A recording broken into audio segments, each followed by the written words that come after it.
ITRBoxing. You heard it here first. Pretty cool videos. And I heard they're also in HD. ITRBoxing.com. How would you break down to someone a bad chin versus just getting like dropped early in your career? So I hear that misconception a lot. What do you mean a bad chin? Like if someone were to say someone gets like, he got the glass jaw. yeah, he's got like he's not able to take the punch comparable to others in the weight class. Right. Versus they got caught maybe in their third fight with something dropped, but they've never shown tendencies. Right. Well, anybody can get caught cold. You know, you don't warm up back enough in the dressing room. You come out cold. You get caught with a hard flush shot. You'll most likely go down. You know, if you pay attention as the fights go on, you can see the fighters taking bigger shots better. Like early on, if you see them get hit with a big shot, you see them get hurt right away because they're not warmed up. I hear you on that. How about Brent? Brent's making his return. I believe it's been, when has it been, a year? Nah, not quite a year, but we had some issues, you know, with the MRIs and stuff like that, but everything's cleared up. There was some miscommunications with the fights, but we're back on it, man. He's gonna come out the 17th looking sharper than ever. Is he gonna be a different fighter because now he's more motivated and he's got boxing back in his life? Yeah, man, he's happy now, man. Brent's had it rough, man, and he's one of the best fighters out here, man. Brent's a badass, bro. He just hasn't got his shot yet, and but he'll get it real soon, man. I'm working on a lot of things for him. And finally, Mikaela, she's not here today, but December 9th is coming up. You're going to be out there for the Rig and DL card. Right. How is that prepping her, and how is it training? I always ask you this, but now that you've had an extra camp, what's it like training a women's boxer? Man, you know what? Honestly, it's not bad at all. Maybe it's just Mikaela because she fights like a guy. She's skillful, you know. She'll in sparring, she don't really complain. So it's good. I'm happy with her actually. You posted a clip and she's got some really fast hand speed for that division. She does, and she's learning how to keep her distance and her reach a lot better now. Snapping her punches over. Not too much amateur stuff. We're trying to get rid of that, but yeah, man. December 9th, look for her to put on the show for sure, bro.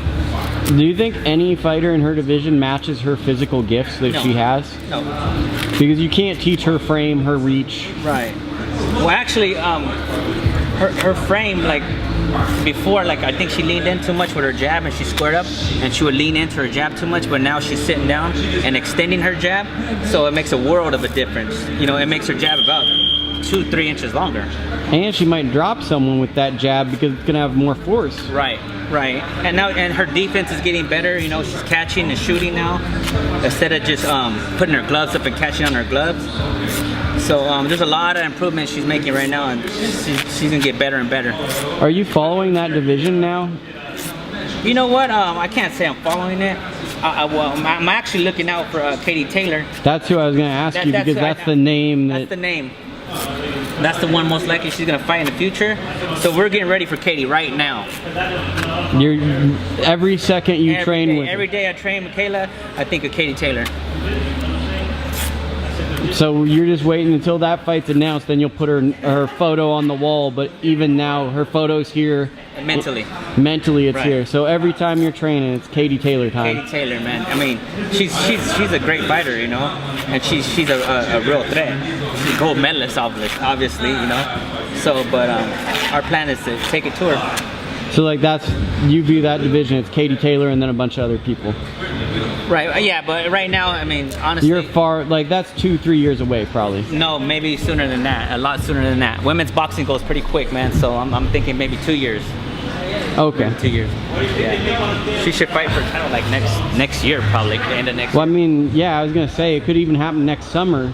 Right. With how fast, but I'm saying like to get like one of these, a person of her level, this fight, maybe then. Right, yeah. I mean, and you know what too, another thing about Mikaela, she gets a lot of charisma, man, a lot of personality that's gonna take her a long way. She could speak well, she fights well, you know, she carries herself very well, so she's actually a really special person. She reminds me of a how do I say this? Like Oscar De La Hoya, the women's version. Right, Where yeah. she could bring male fans to boxing that might not watch boxing just to see her. Look, dude, before this, I was totally against like training a girl, a woman. I'm like, nah, man, that's not what I do. I'm not gonna be yelling at a girl and cussing her out because that's how I am in the gym when they're not doing things right. But Mikaela's different. She could take it. And the day I walked her out to fight, it was. I got chills. I just got chills. She has a different demeanor to her. It feels like something special. Exactly. Like it's like a moment. Like you're like, Exactly. whoa, this is special. Right, and it was something different. You could feel it. Something definitely different.